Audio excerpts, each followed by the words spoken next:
I love Shinya Tsukamoto. Martin Scorsese loves Shinya Tsukamoto. You might love Shinya Tsukamoto, whether you know him as the director of movies such as Tetsuo the Iron Man or the towel guy from Shin Godzilla. Tsukamoto has undoubtedly left his mark on cinema, known for indulging himself in pure insanity in a way that is deeply human. When I heard Tsukamoto was directing another war piece in the form of Shadow of Fire, I could not help but get super excited about it. Some of you guys may recall the time I reviewed both versions of Fires on the Plain, which included his 2014 remake. And for those unaware, I found it to be a very unnerving experience in how it depicted the horrors of how soldiers were treated on the Japanese front during World War II. In other words, it's very good. He does something similar in his 2018 Jirageki film, Killing, which Sean and I talked about in a previous Toku Titancast episode, where it's essentially the same idea being applied to an earlier point in time. These two films and Shadow of Fire honestly make for an excellent trilogy of films showing how ugly life can be during times of turmoil, while also encapsulating Shinya Tsukamoto's modern filmography. But enough rambling.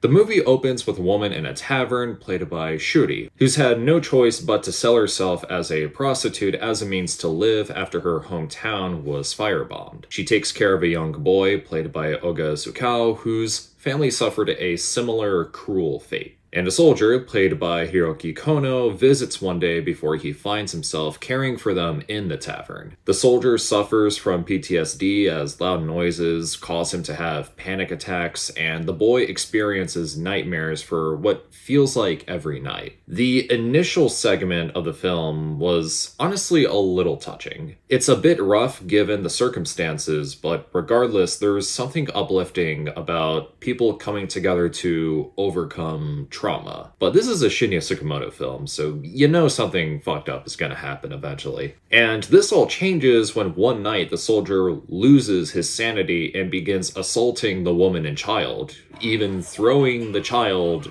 out the window, before that same child comes back with a pistol that he uses to drive the soldier out. That escalated quickly. Thankfully, the boy, who I should have noted is just called Boy in this movie, and the woman managed to pursue a somewhat normal life with what little they have, with the boy being in a position where he has to care for himself throughout the day, though it isn't long until he ends up bearing witness to various horrors when he eventually finds himself tagging along with a vengeful soldier played by Mirai Moriyama, who some of you may recognize as Kamen Rider Zero. I've seen a good handful of people compare this movie to Elm Kilmov's Come and See, another film that shows war through the perspective of a child. Both movies accomplish the same feelings of unease and tension, but they do so in their own unique ways. In fact, I'll take it a step further and insist that there's a little bit of Barefoot Gen in there. A staple that's made Tsukamoto's more recent work stand out is his vast use of handheld cinematography, which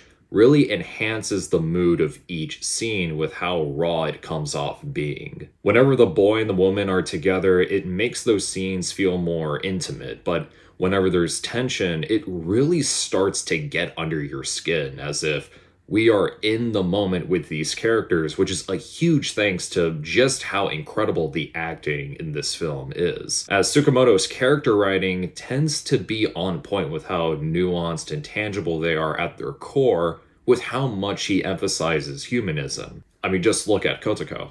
Part of this also has to do with how Shadow of Fire isn't exactly set during World War II, but not long after. We see how the war has left Japan, specifically the more rural areas, in such a harsh state that's nearly beyond repair, full of disease and people who are desperate to make things right for themselves, and how it affects the perception of this young boy we follow, to the point where stealing, as long as a grown-up tells him to do it, is honest work to him, and how carrying a gun without question is just normal so long as he knows how to use it. There's a point in this film where the boy and the woman have to part ways, and while I won't get into the specifics of the scene itself, it's a pretty sad moment, but I can't help but shake the feeling that it's meant to represent something greater. We have a wiser yet scarred generation who's endured so much pain and trauma,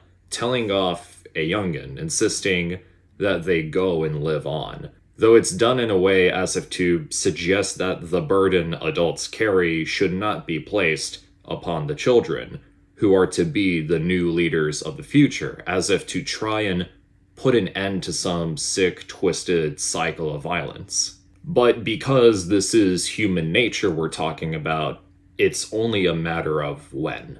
I do want to point out that longtime collaborator Chu Ishikawa is credited as composer, despite unfortunately passing away in 2017. This is due to how the score, while its presence is minimal, I believe is made up of unreleased music by Ishikawa, as a similar thing was done for Killing. Honestly, a good way for Tsukamoto to keep that partnership alive in spirit. But it's also a story about how war has affected the world through the eyes of a young protagonist. Titanius Book 1. All in all, a very effective post-war piece from Tsukamoto. As someone who's seen most of his filmography, I can safely rank this as one of his best, and it's so satisfying to see that he's still got it. It's a shame he's rather niche in Japan, but at least he has lots of love overseas. Thank you for the awesome film, Tsukamoto-san. I greatly await your next one. He's probably not gonna watch this, so let me glaze as much as I want, okay? Let me know if this movie interests you in the comments, and thank you for watching. I want to give a shout out to my channel members and my supporters on Patreon, where if you like what you see and you want to get early access to videos, exclusive content, click the link below. Other than that, feel free to like, share, comment, subscribe, all that good stuff, and we'll see you guys next time. Take it easy, everyone. Actually, come to think of it, would Godzilla -1 be a sequel to Shadow of Fire?